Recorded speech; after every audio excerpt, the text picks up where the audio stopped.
Ժողովուրդ եկեք ցույց տամ ոնց են պայքարում հողաբնակ թրթուրների դեմ։ Եկեք ասած Իրան հասուկի թրթուրի դեմ օրինակ որ ծառի արմատներն ա ուտում։ Անդրկովկասյան մարմարյա բզեզի թրթուրը, սպիտակ լորթերը ձեր ասած։ Դա ծառը լավ ջրում եք,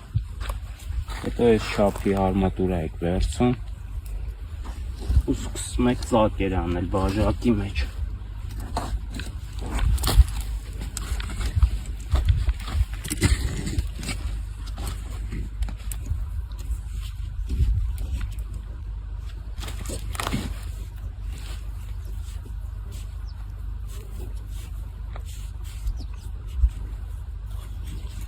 Որ ջուրը լցեք թույնով ինչքան հնարավոր է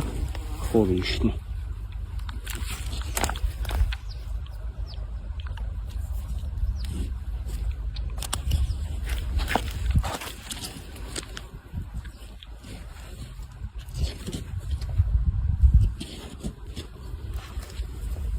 Թույնը բացում եք ջրի մեջ,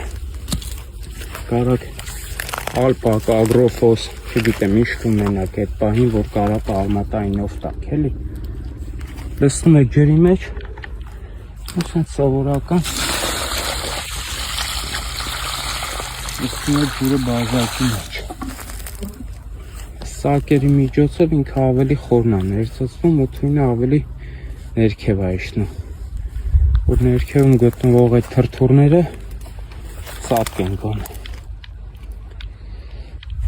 Ձերի հետ էլ ուշադրեք լինում, եթե ծառը թառամում է ինչ-որ նշան է տալիս, պատահական ոչ մի բան չի լինում, էլի։ Մի հատ չորացած ծառն է, թառամած ծառն է, որ ունենում եք, ծառը հանում եք, արմատները ստուգեք։ Տեսեք ինչ խնդիր ա եղել, որ չորացել է։ Ուղղակի չի չորանում ծառը։ Всё, դիք չէ։